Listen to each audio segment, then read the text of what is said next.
Morning at NTV. The conversation on Twitter is very interesting and it's very intriguing. You guys are living a very, very crazy life, but I love your assumptions about how life runs in Uganda, especially in the COVID-19. But listen, wash your hands with clean running water. Not only that, sanitize, wear mask whenever you can, and make sure you practice social distancing. Now, for more than 3 months since the president offered them over 22 billion shillings as part of the COVID-19 lockdown bailout, well, private school teachers are yet to receive that money.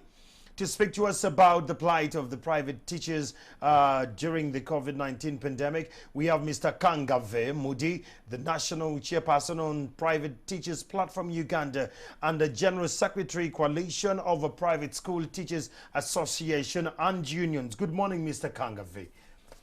Good morning, Andrew. Well, for starters, how are you holding up? How are your members surviving? Honestly, teachers in private schools, as I talk right now, they are surviving on God's mercy. Okay. Because these people have not been receiving salaries right away from March when schools were closed. So right now they are doing the casual jobs, they are doing all that kind of work. So the situation is not good. 9 months. 9 months down the road. Mind the Yes. Secondly, what is the progress with the money the president promised? Did you receive any of that money? You love to say it all. Yeah, I had to laugh. Yes. Because, yeah, it's true. One, we appreciate the president. He promised us the money. But I think I want to look straight in the camera Please. and say, teachers in private schools have not received a single penny.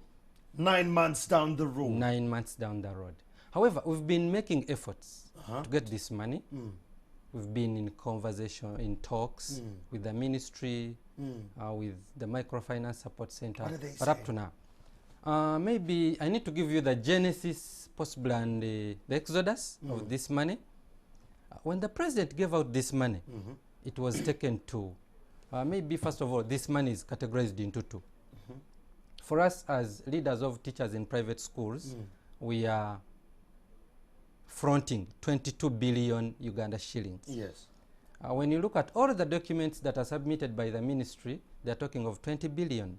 Where is the truth? From the Microfinance Support Center, they were told that the president, the man of President Museveni himself, offered 2 billion as his personal pledge. Okay. Then the 20 billion, he offered it as the president of Uganda. Okay. So for us, so as one in persona, then the other one as a president. Okay. So we've been in talks. However, there are a few challenges. Like? One, this money in the first place was put in the Myoga fund. From a Myoga, when we went when we had a meeting with the Minister of Microfinance, Kasolo. yes, and Microfinance Center, together with the Minister of Education, we had that meeting on 25th of September this very year in State House in Teme.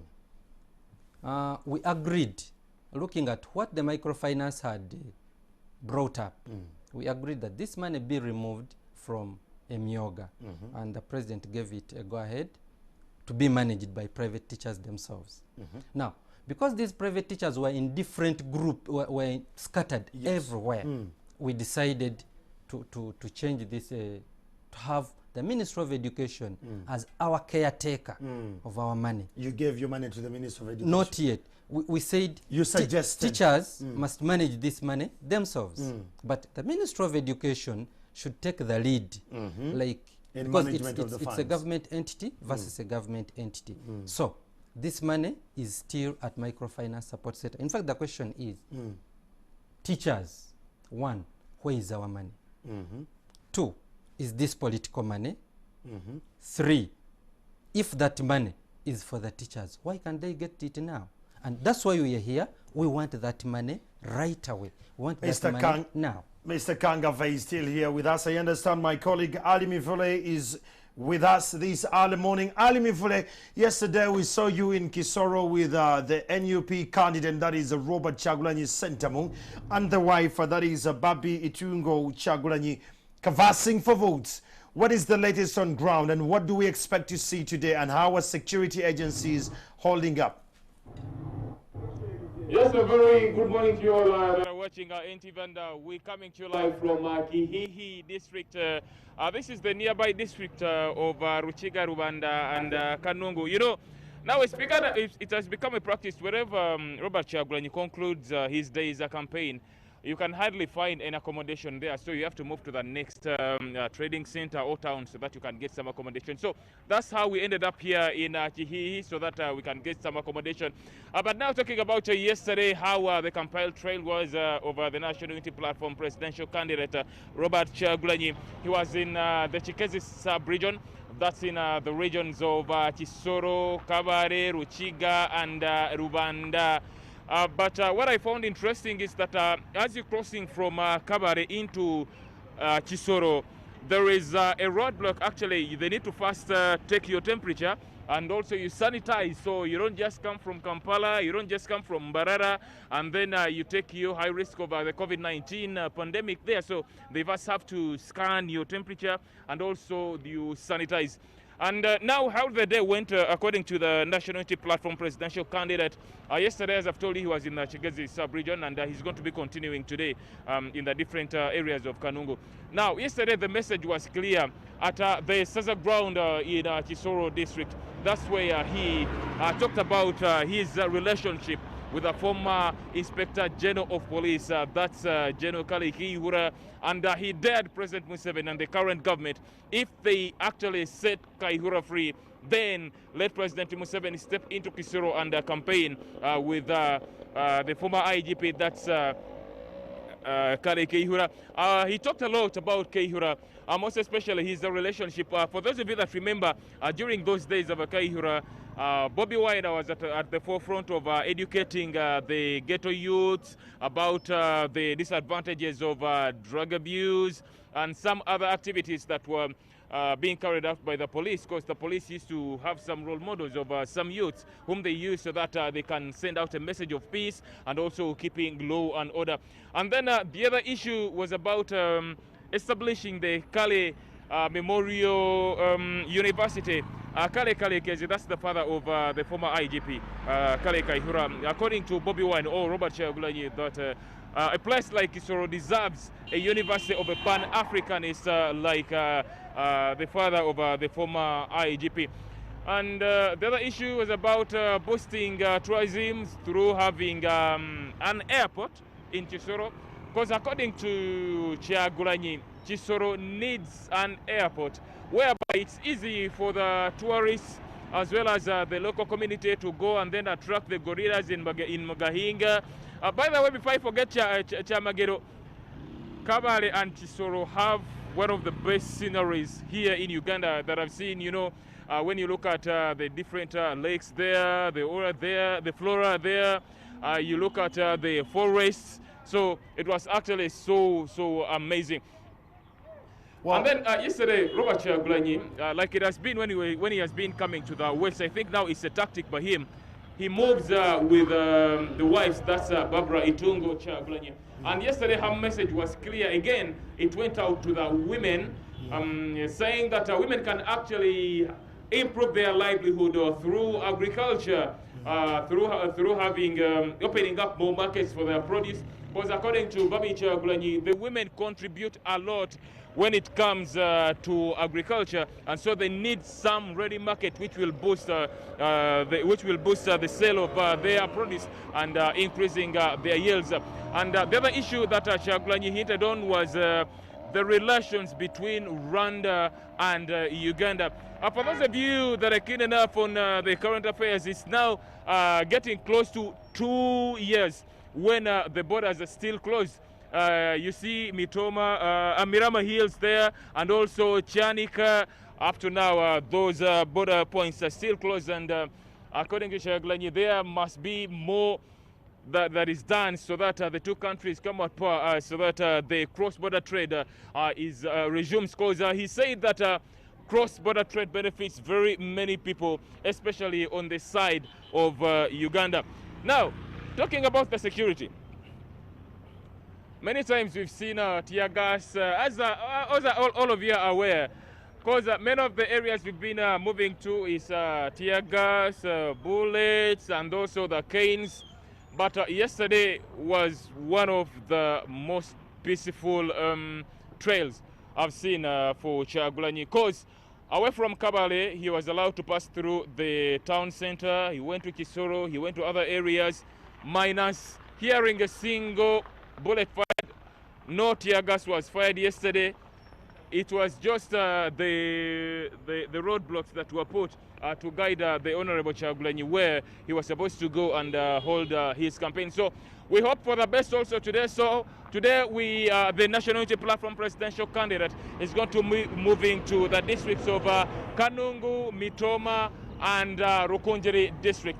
Unless Chamagere, you have any question, I hand you back. Well, I will tell you one thing, Ali Mivule, keep safe. I am very attached to Kisoro as a person. I'll let you know on another day, but please sanitize and keep your mask on. I need you safe and sound. Have a lovely day while you're in the field. Well, still here with us in studio, we still have Mr. Kangave. Now, Mr. Kangave, that is in the field, in the line of politics. But back to our teachers' issue. There is something that has been bothering me over time. How can we have more than 6 organizations claiming to speak for private school teachers? When then do you speak with one voice? That is something that is bothering me. Don't you guys have a strength in unity? UNATU speaks for government teachers, and then we have never had like private teachers that it is one. Can't we have one body that speaks for private teachers? Yeah, thank you very much, Andrew. Yeah, the delay of this fund has been put on that very point.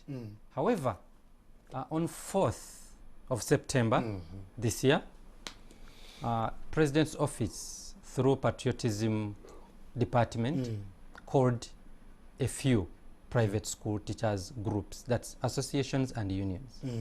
So we started talks. It's like, can't we have one body? Yes. Not until we agreed to form one body, which we called the Coalition of Private Schools, Associations and Unions. When is it starting? This body is already working. Okay. Like you put it, we put this body elected the executive, the interim committee, chaired by Mr. Busobozi Godfrey. Vice chairperson is Mirembe Sharon. Kangave, the person speaking, is the general secretary. We have Mr. Mboizi as the treasurer, national treasurer. We have Mr. Mamura Juma as our publicity. We have 2 committee members. That's Bijirwa Jones and Amos Talemwa. On this very group, we have proprietors. Being that for us we operate in private institutions, we had put our proprietors. But we got proprietors who are in organized associations. Okay. One, we have FENEI, that is represented by Mr. Kaboyo Patrick, the Secretary General of FENEI. And then we have Mr. Chirabira Hassad, the one representing NAPEA. Okay. Now, that's the committee. Now, this committee has been in talks with the ministry. However, about the money? About the money. However, of recent, I think that that was on 3rd, we last talked on November 4th. So we realized nothing was going on. As the associations and unions together, we now have a coalition. We wrote to the president on 30th November, this very year. So when we wrote to the president, we gave copies to the speaker, to the permanent secretary, Minister of Education, to the Minister of Education. Yeah, our letter was received, I think, at the ministry on 3rd. On that very day, 3rd, the PS, Minister of Education, issued a statement. And that statement went viral. It was everywhere. And it was like, teachers have to form new associations. And we were wondering, really? The associations have been in place. These people have been saying, we are disorganized. We came out, we are organized. But at the same time, they are saying they are forming other associations because we are not representative enough. Mr. Kangave, yes, as you're wrapping this up, what is your next agenda? What's your next step in case you've failed all these avenues and nothing seems to be yielding? We cannot fail. That's one thing I'm assuring you. One, our money is there. Hold it there. Our man is there. Herbert Zua is joining me from Fort Potro, where he is with the presidential campaign trail, rather team that is conversing. I understand, Herbert, you're in Fort Potro. Give us an update of what is happening vis-a-vis what happened yesterday. Are people following the COVID-19 SOPs? Thank you very much, Andrew Chamagero, and the viewers wherever you're watching from. We are in Fort Potro, the new city, the tourism city, and I'm standing by the road that leads you to Bundibujo district, and that is where the NRM candidate President Museveni is going to be today, meeting the NRM leaders from Bundibujo and Ntoroko district. If you're to look at Bundibujo district, its terrain is the same as that of Chisoro district. It's mountainous and hilly. And one of the challenges that the people of this side are facing is to do with the floods. You remember a few months ago, floods hit this area, Bundibujo and Ntoroko, and several people died and many were displaced. Another issue is to do with cocoa farming. Most of the people here grow cocoa and they would need market. And I also saw in the NRM manifesto an idea of constructing a cocoa processing plant in this district, so we wait to see whether this will happen. Other issues are to do with the resettlement of people, promoting of tourism. This area is also good for tourism, and we wait to see what the NRM candidate will be telling the people of this side. This is the last day of Museveni's campaign trail in Toro sub-region before he proceeds to Bunyoro tomorrow. That means after Bunyoro, Museveni will only be remaining with Buganda region. So he only has two regions to go, Bunyoro and Buganda region. That means I think by 12 he will be done with traversing the whole of Uganda, seeking the mandate of Ugandans for another term in office. Yesterday, the president made outsweeping remarks, I would say, in regards to the 1995 constitution. He says the constitution downplays the powers of the presidency compared to the powers of parliament in terms of legislation. For him, he says the previous constitutions after independence were in a view that the president and the parliament would legislate together. But this constitution gives parliament absolute powers to legislate and thereafter take to him to assent. If he fails to assent twice and then the same bill is passed by parliament on the third time, it becomes law. According to him, this is unfair to the office of the presidency and it gives more powers to parliament. But this seems to be challenging the doctrine of separation of powers of the three arms of government: the executive, the legislature, and the judiciary. So we wait to see what the president will have and the comments of other legal brains on this, or on whether the president's remarks were handy. So that is the situation. Chamagero, and back to you in the studios. Zua, before you go, we're talking about teachers' money 9 months down the road after the president promised 22 billion shillings to teachers, and this man has not come through. In his previous address, has he in one way or the other hinted about the teachers' money? In all the campaign trail, you followed him up. I beg your pardon, money for mobilization or? No, the money for the teachers. In any of his submissions during the campaign trail, has he hinted about this money? The money for the teachers, if I've heard you well, yes. The president has the same message throughout. His message mainly focuses on 13 issues. One of them is to do with peace, development. He does not have specific time to address those issues of health, education, and what have you, unless he goes for radio programs and specifically talks about the issues of that particular area. But his message is just a summary of the over 200-page manifesto of NRM, and he does not have specific points on teachers' salaries, medical workers' salaries, maybe salaries of civil servants, apart from on a few occasions where he has come out to attack parliament and a few civil servants for advocating for salary increments against service delivery. So I would say I have not heard him specifically address that particular issue. Thank you so much, Herbert Zua. Stay safe and please sanitize whenever you can. That's my colleague, Herbert Zua, that side. Mr. Kangave, You've had the president has not, he's too busy and his schedules seem to be a little tight. He has 3 days to go, 1 day to go in 2-3 districts and all. The same applies to the other candidates. With all this going on, with now that you have a coalition and you're still demanding for the money and it doesn't show that it's coming very soon. Yes. What are the next actions? Because students are going to go back to school very soon. Do we expect an industry action coming from you people? Right now, I cannot comment about the industry action, but I can assure the teachers that we are not seated. That's one. Secondly, I want to tell you teachers that we shall have a public statement, a formal public statement this week, before the end of this week. Please wait for it.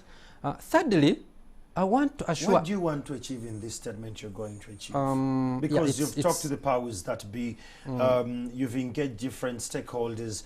We need to probe this. What do we want to achieve? It's exactly what I want to talk about.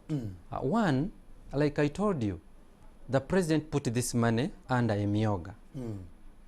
But when this money was put under a myoga, he knew that the Ministry of Education was there and it had an account, but it was not taken there. Now, us, the representatives of teachers in private schools, having the Ministry of Education as our mother ministry, we said our money should go through, because by that time we had not formed a coalition, we were in different groups. So we said these groups cannot manage. We agreed that this money be taken to Walimu Sacco as the fund manager. Don't you think you made a mistake not to do due diligence to ask the president why he was not giving the ministry money? The money had been put microfinance center, like I told you, because it was put under a myoga. That was the framework it should reach you. But like I told you, when these people came to present to us, the people of Microfinance Support Center, when we were at State House, they presented 42 circles that had been formed and they were ready to disburse money to them. But these circles were up country, Katakwi, Nebi, and there. So we wondered, how can maybe Kampala, Wakiso, Mukono, Mbarara fail to have a circle, even one? So we said, please, our money is not safe there, having the experience we had even got from UNATO. Secondly, we looked at what had happened. You missed some money from UNATO, you didn't reach some people. Yes, for UNATO. I That's think another story. UNATO will talk about it.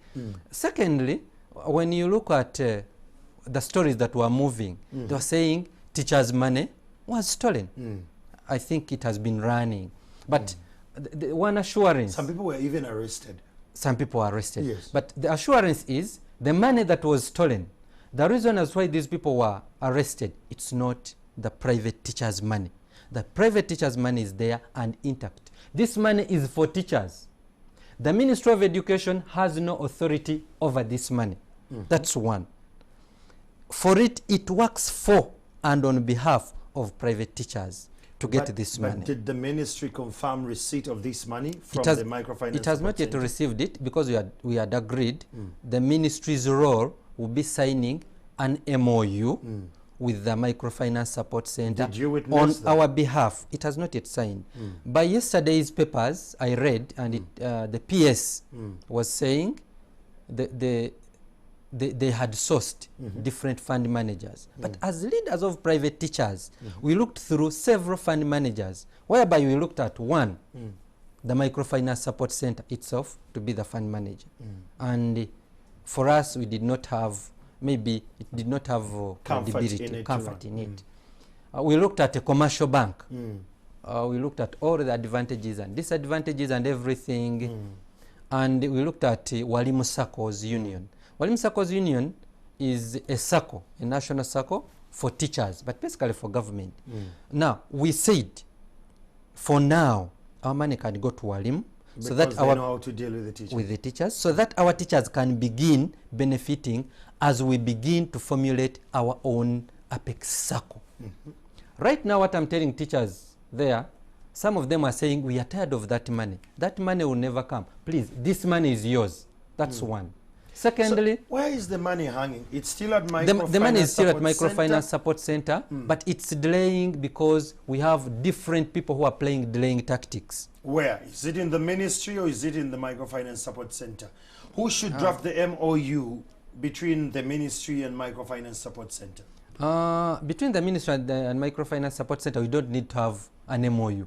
Microfinance Support Center is ready as long as the ministry says we are now ready to give teachers money. For it, it's ready. So what's the ministry saying? Why is it not ready? Like I told you, by yesterday's papers, the PS, no, on 8th, he issued guidelines. He wants teachers to form other associations. Now, maybe I want to say this to all our members. We took 7 national associations and unions. That's KUPSTA, Private Teachers Platform, Teacher Africa Uganda, Private Primary Teachers Association Uganda, Uganda Private Teachers Association, Uganda Private Teachers Union, and Uganda Liberal Teachers Union. The 7 organizations signed a memorandum of understanding for a mega coalition. Now, if you're a member of all those mentioned associations and unions, please do not participate in the formation of the so-called associations. Maybe this is a deception. Maybe these people are trying to divert us from this money. So you feel there is an intentional approach there's something to wrong. divide? Yes. No. There's something wrong somewhere. Maybe I can say our money. These people want to. Can I say swindle our money? Where is the problem? From your angle, and when you see all these. Support center is ready to give the money. Yes. The ministry is too busy in an era where even kids are not going to school, so busy doing what? The coalition is trying to talk. Where do you see the glitch? What could be the glitch? Teachers in private schools have not come out to say maybe boldly. But they trust you. You're the ones running the coalition. You're the ones running the association. They should not go on streets and run. Mr. Kangava, it's your mandate to stand up and demand for what they want. Very good. That's what I told you. We've been in talks with the ministry. We thought our talks would be fruitful. I promised you that we shall be issuing a statement, we shall be having a press conference this week. Okay. And from there, we shall tell you the next action. Mr. Kangava, that's one. I am a parent. Yes. And I have children who go to school. It could be very worrying, and my kids go to private schools. It could be very worrying as a parent to watch a Secretary General of the mega coalition of the Private Teachers Association saying our next step will be, if it's an industrial action, would it be, I'm trying to find what could be the lasting solution to this. Do you need the president to get involved again? Have you tried to get in touch with the president again? Has it failed you as a coalition? Have you found some blockades? Have you been threatened about the same money and all? That's what we're trying to probe here. Thank you, Andrew. But you don't need to fear. We are here to find solutions. Yes. I'm not fearing anyone or anybody. However, I want to assure you that one, we wrote to the president. I told you on 30th November, we wrote to the president. And one of the key issues was to meet him in that letter. Secondly, in November, we wrote in November, on 30th November. I can say December. You wanted to meet him, but he's automatically as the coalition. In the campaign trail, automatically can fix sometime because this is pertinent. It's urgent. We have over, by the statistics I saw yesterday, we have over 548,000 teachers in private schools. That's a vote block. All these teachers, not even that one. At least each of them has a wife. Oh, yes. If he's not having a wife, has a boyfriend or a girlfriend. Now, that's times 2. Each of them has a relative. Oh, yes. Please, I appeal to you teachers. Please, each one of you, go down, mobilize. To do what? No, like mobilize friends who feel sympathy for you, so that we tell you the next step. The Baganda say, akuwa, gowa. In Banyankore we say, what are you implying, akibo, Mr. kagarkoa, nyamugara, kind of. What am I trying to say? It's like, honestly, these people who are playing around with us have been receiving their money since COVID period. I mean the government officials. They have been receiving. They don't know what these teachers are going through. Have you tried to go the legal way? Have you tried to No, engage your lawyers? we've not yet gone the legal way because things have not yet gone out of hand. But right now, I appeal to you, the government of Uganda, the Minister of Education, the PS, Minister of Education and Sports, private department at the ministry, please come out. And we say, maybe the action you're taking of recruiting teachers, maybe for the, yes, maybe they want to create their divergent association. Please, that's okay. Let it come. It will find us here. Then it joins with us. Secondly, I appeal to the teachers. This money is not to be given to the teachers as a relief fund. No, no, no. The president had given it as a relief fund. But when we sat, the 22 billion divided by the number of teachers, a teacher would go with at most 57,000 shillings. At most. At most. Now we said 57,000 shillings. Will you really have been relieved? So we said, let this money be put somewhere to be a revolving fund so that it grows. Maybe a teacher comes, gets 2 million, starts a business, brings back this money with a subsidized interest rate. So that another teacher uses it and another one and another one. So we are going to get this money as a revolving fund. However, this revolving fund should be got through circles. So what is my plea? Teachers, you are being told to form associations. Fine, you can go ahead. But me, I appeal to you, one, form circles, or if you have one for private teachers, please make your circle active. Your money is coming to your circles. That's one. Secondly, I want to assure these teachers that this money belongs to them. This is not money for the ministry. So they can only believe when they see this money. Yes, that's what I'm saying. Because some teachers honestly gave up. When you try to say something about the private teachers' money, they say, go away with your money. We are tired of hearing that. Is it a frustration that time and again teachers have been promised money, it's released, it's disbursed, but it never reaches them? What caused this distrust? What causes this distrust? Look at this teacher who last received salary in March. Some of them were not even paid in March. However, by the way, I want to take this opportunity to thank some of the proprietors who have managed to find ways of having their teachers survive up to this time. Please, thank you so much. If you're a proprietor and you have that spirit outside there, we thank you. We thank the parents. Some of these parents have been there for these teachers. Supported them. Yes, at least through coaching, maybe calls you, gives you a 10K. Please, we appreciate those parents. But right now we are going to the festive season. That's my biggest worry. Teachers have families. They have people to look after.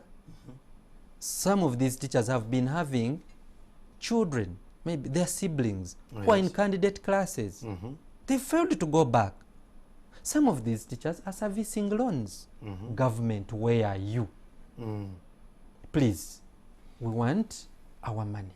Well, there you have it. That is Mr. Kangave. He comes from the mega coalition of Private Teachers Association in Uganda, still demanding for the money. 22 billion Ugandan shilling 9 months down the road after the president, pledged this money to send it to them so that they could find ways on how best to survive in these unprecedented times. It has not reached them 9 months down the road. This is still ongoing, and they're saying that something is coming up this week. Mr. Kangave and the coalition will be letting us know what will happen after this. He has refused to confirm nor deny the issue of industry action. You and I need to wait as and when this public notice comes out. We take a break for now. It's still morning again.